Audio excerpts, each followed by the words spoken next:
할렐루야. 귀한 찬양 감사합니다. 추석이 지나간 즈음 뉴스에서 매우 충격적인 기사를 보았습니다. 제목이 뭐냐면 강아지를 왜 혼내라는 제목이었습니다. 추석 당일에 자신이 기르던 강아지가 짖는 것에 대해 화를 내는 남편과 말다툼을 하던 40대 여성이 흉기를 휘둘러서 남편을 살해한 사건이었습니다. 아내는 밤 11시 30분경 남편과 말다툼 중 흉기로 남편의 목을 찔러 살해했다라는 것이죠. 119가 출동했지만 인근 병원으로 옮겨지기 전에 숨졌다라는 것입니다. 그 이유가 키우던 강아지가 짖는 것을 보고 남편이 소리를 지르자 이를 말리던 중 화가 나 흉기를 휘둘렀다라는 것입니다. 키우던 강아지 한 마리 때문에 개를 이렇게 강아지를 좋아하시는 분에게 잘 모르겠습니다만 이런 일도 있을 수 있구나라는 생각을 했습니다. 그런데 명절이 되면 서로 예민해질 수 있다는 사실 또한 생각해 볼 수 있을 것입니다. 요즘 명절 이혼이라는 신조어가 있다고 합니다. 2016년 9월 17일 뉴스 기사에 보니 통계청이 발표한 최근 5년간의 이혼 통계를 보면 명절 전후인 2월과 3월, 10월과 11월의 이혼 건수는 바로 직전 달보다 평균 11.5%나 많았다라는 것이죠. 명절에 주부들이 당하는 어려움을 말합니다. 명절 중을 겪는 여성들이 늘어나면서 온라인 쇼핑몰에는 가짜 깁스, 가짜 커피가 등장했다라고 합니다. 영화 소품으로 사용된 가짜 깁스가 명절이 다가오면 며느리들의 필수품이라며 불티나게 팔리고 있다고 합니다. 가짜 깁스를 하고 팔이 다친 것처럼 위장해 시댁에 가지 않거나 가더라도 가사노동을 조금이라도 덜기 위한 목적에서라는 것이죠. 혹시 이번 추석에 깁스하고 온 자부는 없었습니까? 혹여 하고 왔더라도 물어보시면 안 됩니다. 가짜냐고. 요즘은 이 고부간의 갈등뿐만 아니라 장모와 사위와의 갈등도 심화되고 있다고 합니다. 전문가들의 판단은 단순하게 명절 때문에 이런 이혼율이 증가하는 것이 아니라 그동안 쌓여왔던 부부간의 여러 문제들이 명절이 기폭제가 되어서 폭발하게 되고 결국 이것이 이혼율의 상승으로 이어진다라는 판단을 하고 있는 것이죠. 부부 사이에 서로를 이해하고 용납하고 사랑하는 것이 왜 이렇게 힘든 시대인가 이렇게 돌아보게 되는 것이죠. 그렇다면 이런 이야기들이 정말 우리 믿음의 가정들은 어떤가를 생각해 보게 되는 것이죠. 우리 아내는 정말 이렇게 갈등이 없이 늘 화기애애한가? 아니면 우리 안에도 이처럼 세상이 가지고 있는 고부간의 장사간의 갈등이 존재하는가라는 것이죠. 목사님, 우리 집은 그런 문제가 없습니다. 사랑이 넘칩니다. 갈등이 없습니다. 라고 자신 있게 말할 수 있는 가정이 과연 얼마나 될까요? 그런데 우리는 이러한 사회적 현상을 바라보면서 다시 한번 우리가 깊이 생각해 볼 문제가 있죠. 오늘 우리가 참다운 그리스도인의 삶을 살아간다면 참다운 그리스도인의 삶이 무엇인가를 우리가 생각해 봐야 하는 것이죠. 로마서 12장 1절과 2절 말씀을 우리 한번 같이 보도록 하겠습니다. 시작. 그러므로 형제들아, 내가 하나님의 모든 자비하심으로 너희를 권하노니 너희 몸을 하나님이 기뻐하시는 거룩한 산제물로 드리라. 이는 너희가 드릴 영적 예배니라. 너희는 이 세대를 본받지 말고 오직 마음을 새롭게 함으로 변화를 받아 하나님의 선하시고 기뻐하시고 온전하신 뜻이 무엇인지 분별하도록 하라. 아멘. 로마서 12장 1절은 그러므로라는 접속사로 시작합니다. 우리가 성경을 읽으면서 특히 주의할 단어가 바로 이 접속사인데요. 로마서에서도 핵심과 같은 단어로 쓰이는 것이 이 그러므로입니다. 사도 바울은 1장부터 시작해서 11장까지 예수 그리스도를 믿음으로 구원받는 복음이 무엇인가를 숨가쁘게 토해내고 있습니다.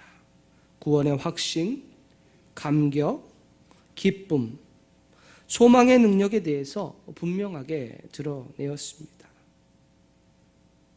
그리고 난 이후에 우리가 어떻게 구원받은 성도가 살아가야 하는가에 대해서 설명하기 시작하는 전환점이 바로 이 12장 1절이라는 것이죠.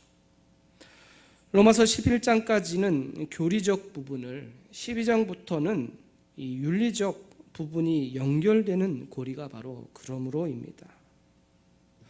이러한 원리에 따라서 오늘 우리는 하나님의 성전으로서 하나님께 기쁨으로 드려지는 인생을 살아갈 수 있어야 하는 것이죠.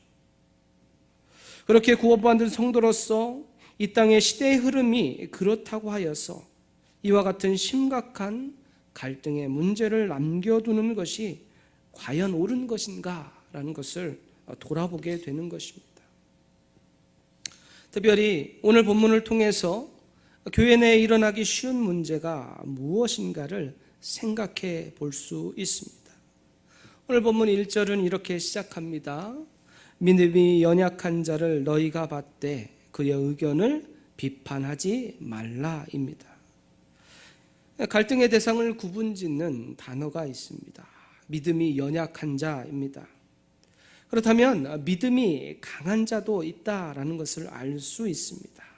특히 이 본문 가운데 핵심 단어는 받되, 믿음이 연약한 자를 너희가 받되, 이 받되의 뜻은 영접하다, 환영하다라는 뜻을 가지고 있습니다. 이 서신을 받는 대상은 로마교회 성도들입니다. 그 출신 배경이 다양했습니다. 그러나 분명하게 나눌 수 있는 두 가지 부류는 무엇이냐면 유대인 신자들과 이방인 신자들입니다. 그리고 좀 더 안으로 들어가 보면 노예도 있고 주인들도 있었습니다. 부자도 있고 가난한 자도 있었습니다. 이런 다양한 구성을 가진 로마 교회가 구원받은 성도로서 갖추어야 할 올바른 모습을 가리켜서 믿음이 연약한 자를 너희가 받아주라는 것이죠. 오늘 우리 교회의 독특한 모습은 무엇입니까? 세상의 모임을 보면 그 특징을 가지고 있습니다. 취미나 또 고향이나 또 그들이 학교나 여러 가지 배경들을 가지고 있죠. 그러나 교회는 그렇지 않습니다. 지위 고하를 막론하고 그리스도를 머리로 한 공동체라는 사실입니다. 그런데 로마 교회는 여전히 그들 스스로 구분지어서 서로 어려움에 처한 상태에 놓여 있었다라는 사실을 알 수가 있습니다.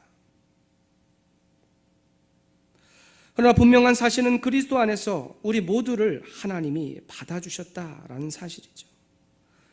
그런데 때로는 우리들은 신앙도 등급을 낮추려는 열망을 갖추고 있는 것 같습니다.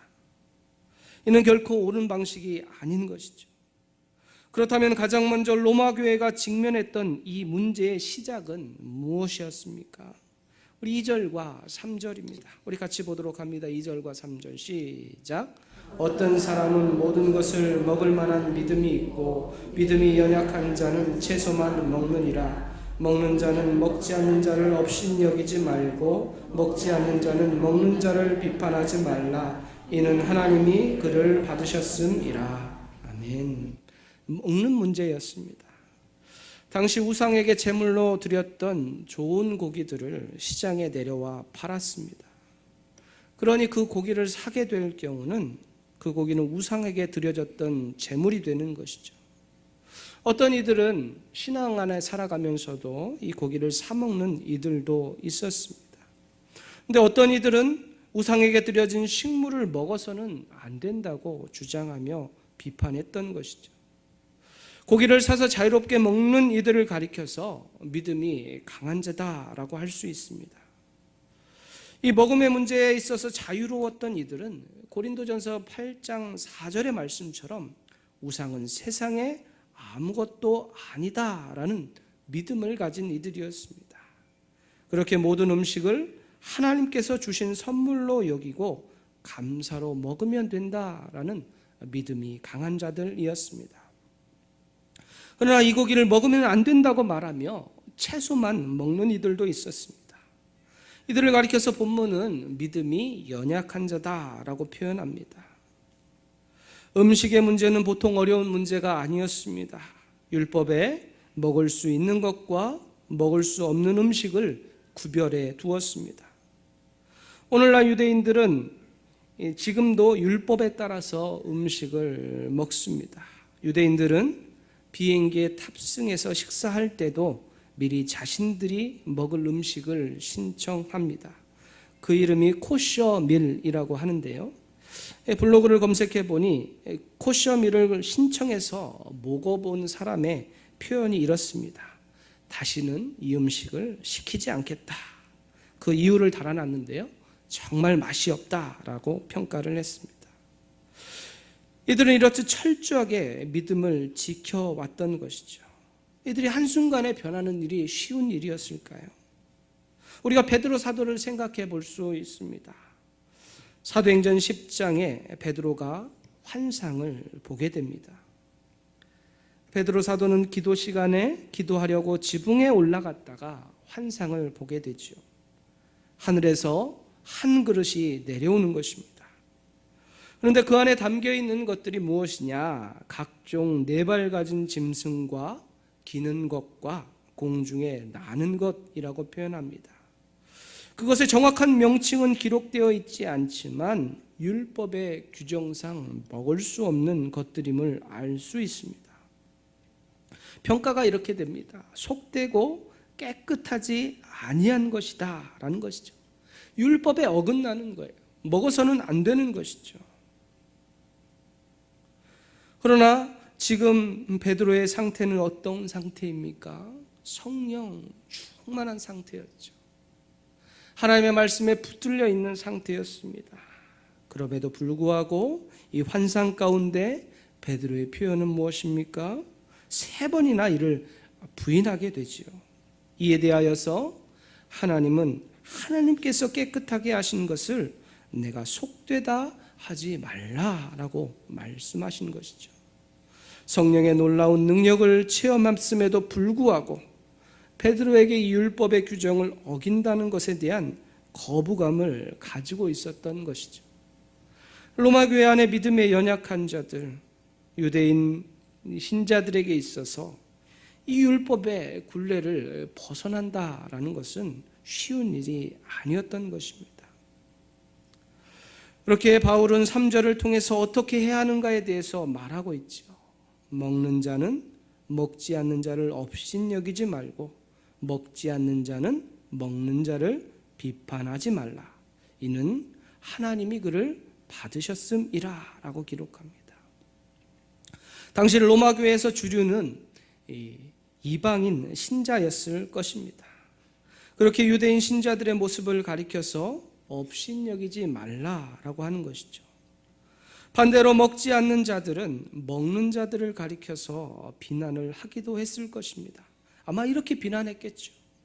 믿음이 있는 줄 알았더니 아직도 율법에 얽매 사나라고 비판하고 업신여기고, 또 이 먹지 않는 자들은 먹는 자들을 가리켜서 경건이라고는 눈꼽만큼도 없는 인간들 같으니라고 서로 다투고 싸웠던 것이죠. 두 번째 갈등의 문제는 나를 지키는 문제였습니다. 우리 5절과 6절을 같이 봅니다. 5절과 6절입니다. 시작.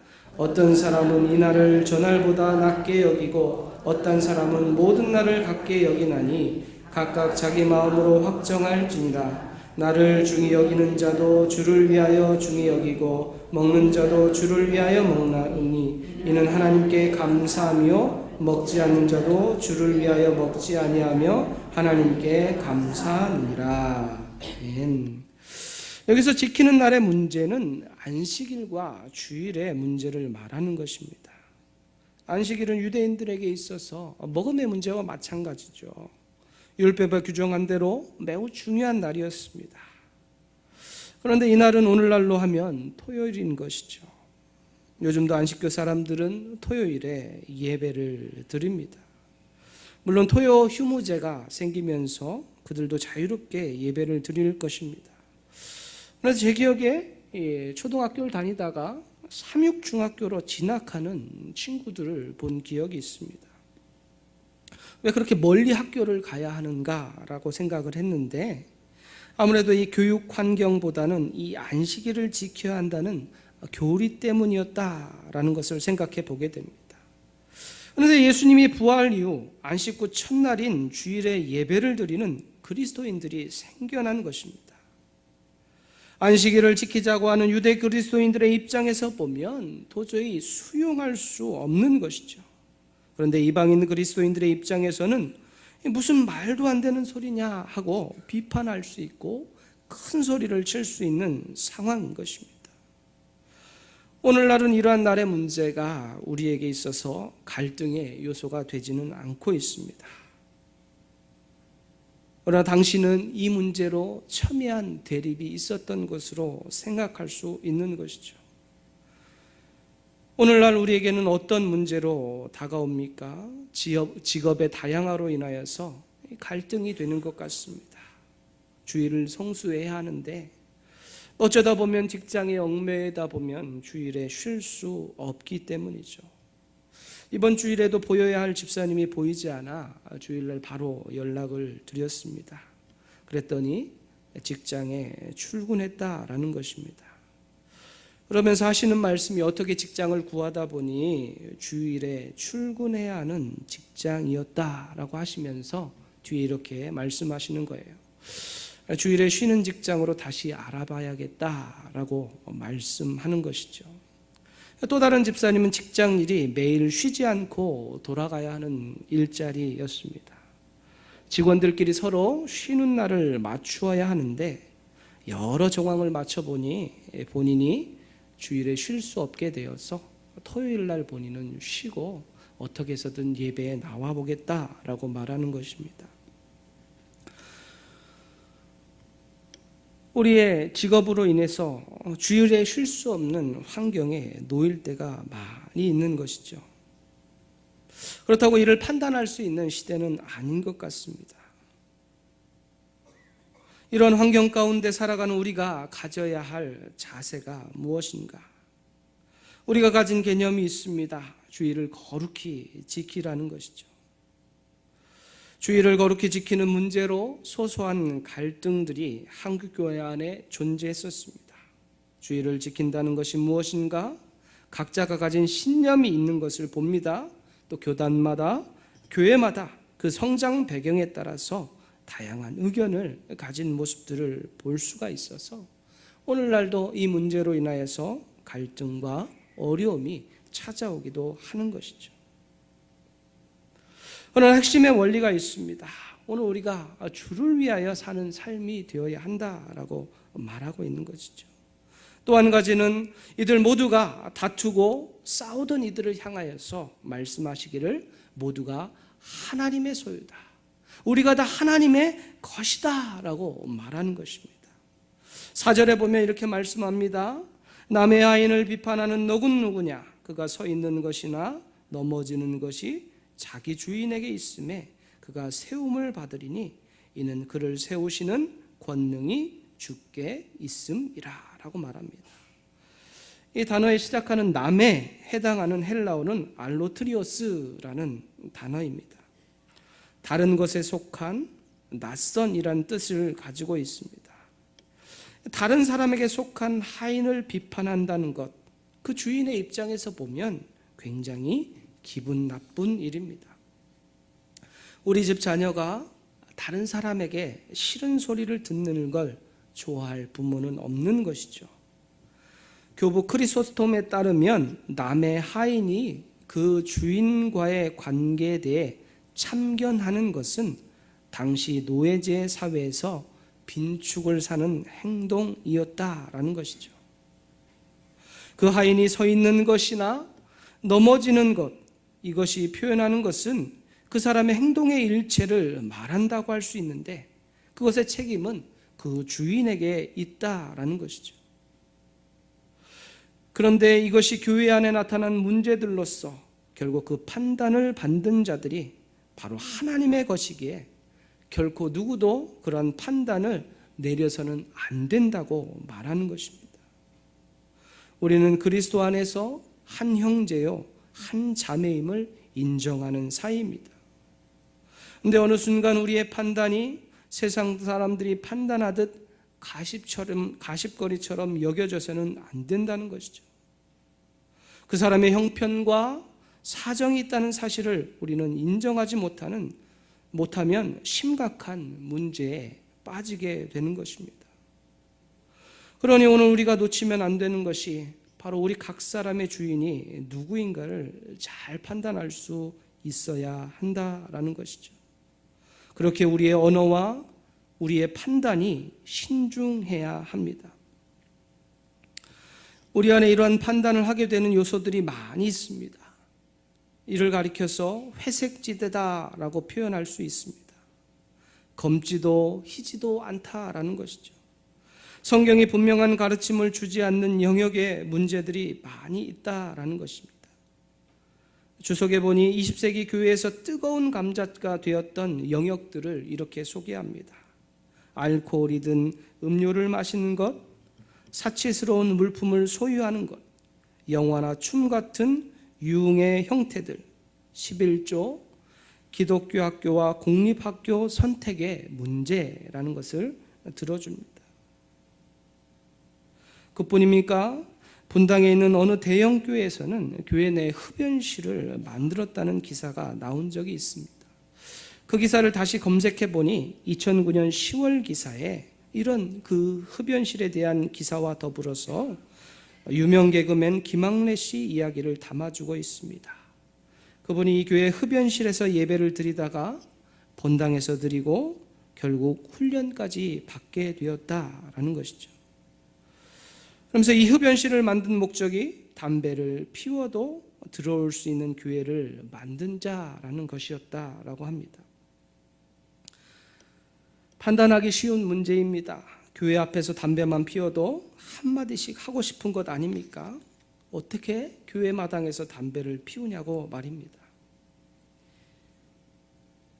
이 모든 것이 아디아포라의 문제죠. 뜻은 아무래도 좋은, 어느 한쪽으로도 치우치지 않는 이란 뜻입니다. 성경에서 직접적으로 규정이 없는 문제를 말합니다. 분명한 것은 이것에 대하여 자신의 판단만을 고집하는 것은 문제가 될 수 있다라는 것이죠. 그렇다면 우리가 무엇을 핵심으로 잡고 이 모든 문제를 해결해 나갈 수 있을까요? 오늘 본문에 반복적으로 표현해 주는 단어가 있습니다. 주를 위하여라고 말입니다. 5번이나 등장하지요. 이 반복된다라는 것은 핵심적인 문장이라는 것입니다. 이 모든 것이 주님을 위한 것인가 우리가 다시 한번 생각해야 한다라는 것이죠. 동기와 목적이 주를 위한 것인가, 주님을 기쁘시게 하는 것인가 라는 것을 돌아볼 필요가 있다라는 것이죠. 나를 지키는 문제나 음식을 먹는 모든 문제에 있어서 그것이 주를 위한 것인가 생각해 보라는 것입니다. 설교를 준비하면서 여러 서적을 참고하는데 분당에 있는 어느 대형교회 목사님이 이런 이야기를 들려줍니다. 그 목사님이 자주 받는 질문을 소개하는데요. 술과 담배에 관한 문제였습니다. 그 문제를 물어볼 때 목사님은 이렇게 대답하신다라는 것이죠. 정말 술을 마셔도 좋은가, 담배를 피워도 좋은가에 대한 하나님의 뜻을 알기 원한다면 술 마시기 전에 진정으로 하나님께 감사 기도를 드릴 수 있는지, 혹은 담배를 피우기 전에 정말 담배를 피울 수 있는 은혜를 주신 것에 감사하실 수가 있는지 생각해 보십시오라고 대답을 하신다라는 것이죠. 그 행위를 통해서 하나님 앞에 영광을 돌릴 수가 있는지를 주님 앞에 물어보라는 것입니다. 오늘 우리의 모든 판단의 요소들이 바로 거기서 해결할 수 있다라고 생각합니다. 오늘 우리의 삶의 동기와 목적이 분명해야 하는 것이죠. 바울은 우리가 하나님의 소유라고 말했습니다. 우리가 주의 것이라고 말하고 있습니다. 물론 믿음이 강한 자와 믿음이 약한 자 모두가 추구하는 것은 동일할 것입니다. 7절과 8절을 우리 함께 보길 원합니다. 7절과 8절입니다. 시작. 우리 중에 누구든지 자기를 위하여 사는 자가 없고 자기를 위하여 죽는 자도 없도다. 우리가 살아도 주를 위하여 살고 주를 위하여 죽나니 그러므로 사나 죽으나 우리가 주의 것이로다. 아멘. 바울의 음성이 우리 귓가에 쩌렁쩌렁 울리는 듯 합니다.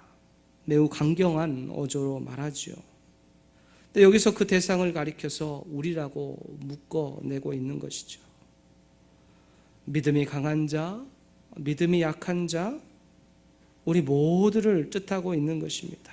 이는 구원받은 성도들의 모임임을 가리키는 것입니다. 세상 사람들을 가리키는 것이 아니라 우리 믿음의 성도들이 나아갈 방향성을 말하는 것이죠. 참다운 그리스도인은 어느 누구든 자기의 이익이나 자신의 유익을 위해서 살거나 죽지 않는다라는 것입니다. 이것이 바로 우리의 삶의 기초죠. 그런데 어느 순간 우리는 이러한 삶의 기초를 망각한 채 우리의 삶의 지엽적인 문제에 얽매여서 그 안에서 허우적거릴 때가 있는 것이죠. 우리 안에 일반적인 삶의 형태라면 어떻습니까? 자기를 위한 삶, 자기를 유익을 위한 삶을 살아가는 것이죠. 그러나 우리의 삶의 기준점이 전환되어야 하는 것이죠. 우리가 살아도 주를 위하여 살고 죽어도 주를 위하여 죽나니 그러므로 사나 죽으나 우리가 주의 것이다 라고 변화되어야 한다라는 것입니다. 그 이유가 무엇 때문입니까? 9절에 보면 이렇게 말씀합니다. 이를 위하여 그리스도께서 죽었다가 다시 살아나셨으니 곧 죽은 자와 산 자의 주가 되려 하심이라. 왜 우리가 주를 위한 삶을 살아야 하는가? 하나님의 백성, 하나님의 자녀가 왜 그렇게 살아야 하는가에 대한 분명한 이유가 여기에 있는 것이죠. 고린도후서 5장 15절은 이렇게 말씀합니다. 그가 모든 사람을 대신하여 죽으심은 살아있는 자들로 하여금 다시는 그들 자신을 위하여 살지 않고 오직 그를 대신하여 죽었다가 다시 살아나신 이를 위하여 살게 하려 함이라 라고 말씀합니다. 주님이 우리를 위하여 행하신 그 풍성함이 무엇인가를 깊이 생각해야 하는 것이죠.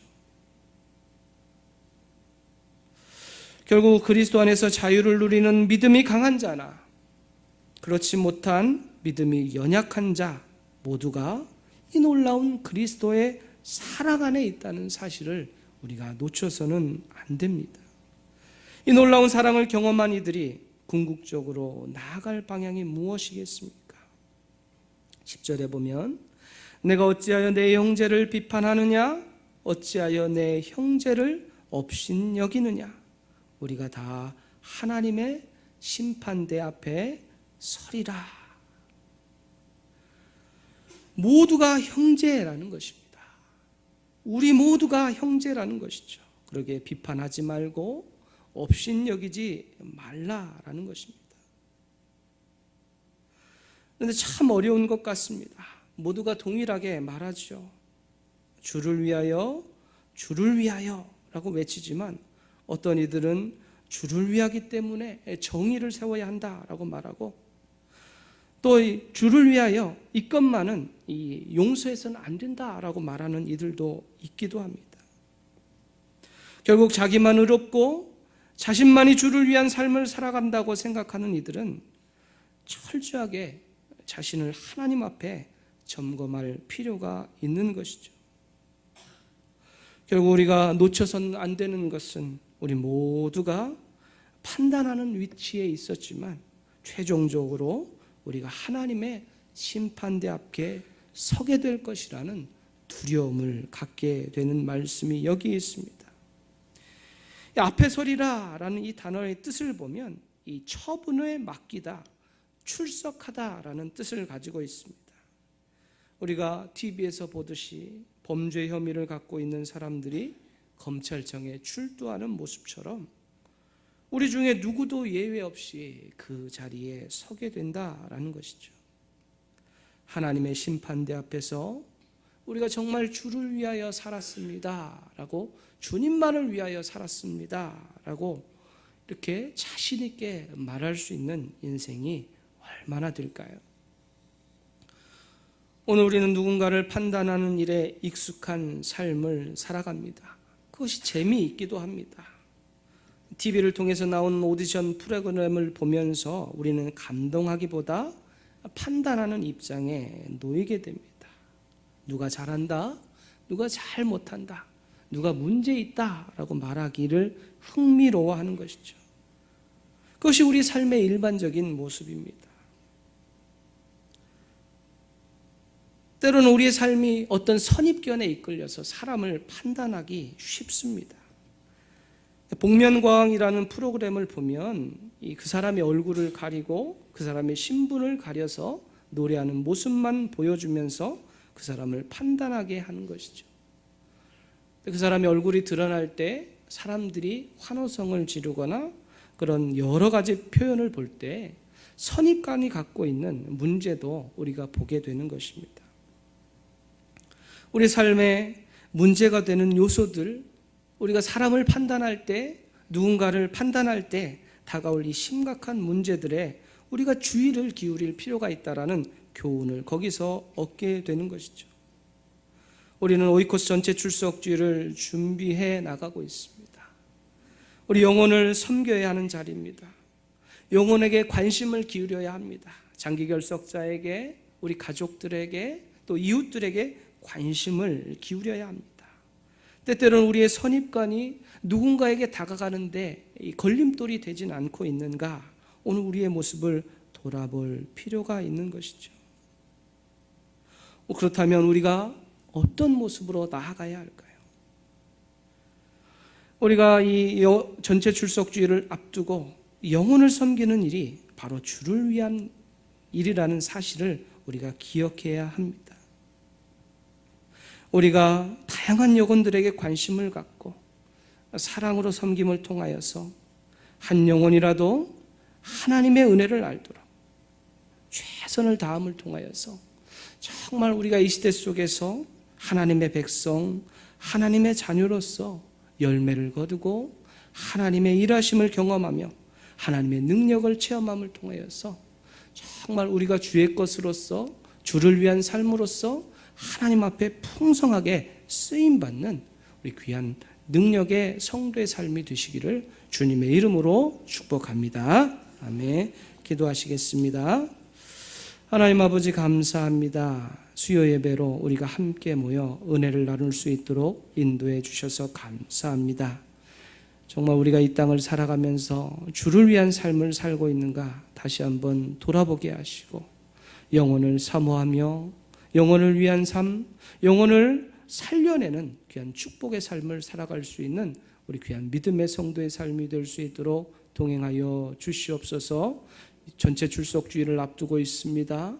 우리가 섬기는 오이코스들을 더 사랑하게 하시고 그들을 사랑으로 섬김을 통하여서 하나님의 역사하심을 풍성히 나타낼 수 있는 우리 귀한 성도들이 될 수 있도록 주님여 축복해 주시옵소서. 감사합니다. 예수님의 이름으로 기도하옵나이다. 아멘. 광고 말씀 드리겠습니다. 2017년도 오이코스 전체 출석주일이 2주 앞으로 다가왔습니다. 우리 목표한 인원은 1,800명입니다. 위에서 기도해 주시고 우리 오이코스 또 장기 결석자들, 우리 가족들 다시 한번 돌아보고 연락하는 시간 되기를 원합니다. 오이코스를 전체 출석 주일과 영성 새벽 기도회를 위한 21일 릴레이 기도회 계속 기간 중입니다. 오고 가는 길에 오셔서 기도해 주시고 이름을 적어 주시면 감사하겠습니다. 전체 출석 주일을 위한 화, 목 기도회가 계속 이어지고 있습니다. 내일 저녁 8시에 제2성가 연습실에서 있는데 많이 오셔서 함께 기도해 주시기 바랍니다. 태국 단기 선교팀 모집하고 있습니다. 박상열 목사님에게 신청해 주시고요. 작년대학 야외 예배가 내일 있습니다. 오전 9시에 출발합니다. 기억하시고 이렇게 함께 오실 분들 이렇게 참석 독려해 주시기 바랍니다. 축구 선교회 친선 경기 및 힐링 자전거 대회가 10월 21일 토요일에 있습니다. 교회에서 오전 7시에 출발합니다. 삼여전도회 야유회 참고해 주시고요. 돌아온 주일 10월 22일 주일에 여전도회 연합 헌신예배 있습니다. 순서 맡으신 분들 기억해 주시고 금주 금요교대 찬양은 장로 부부, 시무집사 부부, 남전도회 연합입니다.